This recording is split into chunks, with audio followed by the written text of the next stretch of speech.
یہ بات تو تحریک انصاف نے پاکستان کی سیاست میں طے کرا دی ہوئی ہے. آپ ہماری جب باری آتی ہے بات ہی نہیں سنتے. آپ کی ساری جمہوریت ہمارے خلاف جاگتی ہے. جب میاں نواز شریف کو نااہل کیا جا رہا تھا تو اس وقت تحریک انصاف کا یہ موقف تھا, ہم آپ کے سامنے رکھ رہے ہیں. اور موقف کیا تھا ان کا کہ اسپیکر فیصلہ کریں. سپریم کورٹ نے اس کو سند دی, پاناما کیس نے اس کو سند دی کہ اسپیکر کو فیصلہ کرنا ہے آرٹیکل 63(2) کے اندر. اور فیصلہ کیا کرنا ہے کہ کیا کوئی سوال پیدا ہو گیا ہے کہ کوئی ممبر ڈسکوالیفائیڈ ہے. کوئی ضرورت نہیں ہے. ڈسٹنکشن کریٹ کی آصف سعید کھوسہ نے, ڈسٹنکشن کریٹ کی اعجاز الاحسن صاحب نے, اور کہا کہ ایک تو وہ صورت ہے کہ جس میں کوئی عدالت فیصلہ کر دے, کوئی کورٹ آف کمپیٹنٹ جورسڈکشن, ایک تو وہ صورت ہے. اور دوسری صورت ہے کہ ہمیں شہادت قلم بند کرنے کی ضرورت نہیں, ہم فیصلہ کر دیں 184(3) کے اندر ہم فیصلہ کر دیں کہ یہ ڈسکوالیفیکیشن اکر ہو گئی ہے کہ نہیں ہوئی. اور تیسری صورت میں اسپیکر جو ہے وہ کیا کرے اگر اس کے سامنے سوال آئے کہ کوئی ڈسکوالیفیکیشن اکر کر گئی ہے, یعنی کسی نے مس اسٹیٹمنٹ دی ہے کورٹ کے اندر اپنا کھڑے ہو کے اسمبلی کے اندر, تو وہ یہ فیصلہ کریں, بتائیں, سفٹ کریں, ایسرٹین کریں. میں 63(2) آپ کے سامنے پڑھ دیتا ہوں. اگر جنہوں نے نہیں پڑھا پورے اداریے لکھ دیے, جنہوں نے نہیں پڑھا پوری پریس ٹاکس کر دی, تو ذرا پڑھ لیں اور غور کر لیں. میں بھی غور کر رہا ہوں. میرے پاس 30 دن ہے اس کے تحت, میرے پاس درخواستیں وصول ہوئی ہیں, ایم پی ایز نے درخواستیں دی ہیں اپنے حقوق کی پاسداری کے لیے, اور 63(2) کے تحت دی ہیں. لکھ لیں یہ اپنے پاس, جس کا میں بار بار کہہ رہا ہوں کہ it entails the consequence. کیسے یار بات کرتے ہیں, ذرا سن لیں مجھ سے یا پڑھ لیں جا کر. میں نے تو اپنی ڈیوٹی پرفارم کرنی ہے اور میں کسی کے خلاف نہیں ہوں. میں تو گارڈ کر رہا ہوں ان اسمبلیز کے حرمت کو, اس کے حق کو. میں تو اس کی سینکٹیٹی کی آواز اٹھا رہا ہوں. میں کہہ رہا ہوں یہ صرف آپ کی احتجاج گاہ نہیں ہے. اب آرٹیکل 63(2) کہتا کیا ہے؟ Article 63(2) says if any question arises whether a member of a Majlis Shura Parliament 127 کے تحت, یہ صوبائی اسمبلیوں پر بھی لگے گا, has become disqualified from being a member, the speaker or as the case may be the chairman shall, word used ہے shall, لازمی طور پر. سوال کیا ہے وہ اٹھ گیا ہے, اٹھا دیا ہے ممبران نے. کس تناظر میں اٹھایا ہے کہ پاناما کیس کی پوری ریشنل اور ملک کا وزیر اعظم اس بات پر ڈسکوالیفائی کیا جا سکتا ہے, اور 22 ایک جماعت کے رکن اسپیکر کے پاس یہ درخواست لے کر جاتے ہیں کہ کیونکہ ہاؤس میں مس اسٹیٹمنٹ ہو گئی ہے اس لیے یہ ڈسکوالیفائیڈ ہے, نہ کورٹ آف کمپیٹنٹ جورسڈکشن میں شہادت قلم بند کرانے کی ضرورت ہے. وہ یہ کہتی ہے سپریم کورٹ ان پاناما کیس, کیونکہ یہ سب اسپیکر کی موجودگی میں ہوا, بیان ان کی موجودگی میں ہوا, تو اسی ریشنل کے تحت اس میں کسی شہادت کو قلم بند کرنے کی ضرورت نہیں. وہاں پر 300 گواہ موجود ہیں, اس لیے یہ فیصلہ کرنا ان پر لازم تھا. تو یہاں پر سوال اٹھانے والے اراکین یہ سوال اٹھا رہے ہیں کہ اگر مس اسٹیٹمنٹ, اللیجڈ مس اسٹیٹمنٹ پر یہ کاروائی کی جا سکتی ہے, ملک کے وزیر اعظم کو نااہل کیا جا سکتا ہے, پاناما جیسی بدنما ججمنٹ دی جا سکتی ہے, تو پھر اسی 63(2) کے تحت یہ سوال اٹھانا کہ حلف کی خلاف ورزی ہو گئی ہے.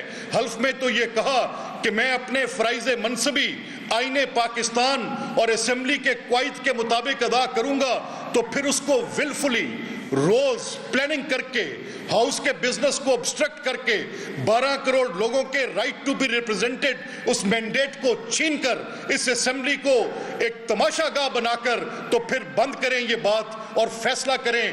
بتائیں کہ یہ آئین کے آرٹیکل چاہے اٹھا کر باہر پھینکیں, 63(2) ختم کریں, آرٹیکل 63 ختم کریں, جس میں واضح طور پہ لکھا ہے کہ اگر اسپیکر یہ فیصلہ نہیں کرے گا تو آٹومیٹکلی 1 مہینے کے اندر اندر الیکشن کمیشن کے پاس یہ چلا جائے گا.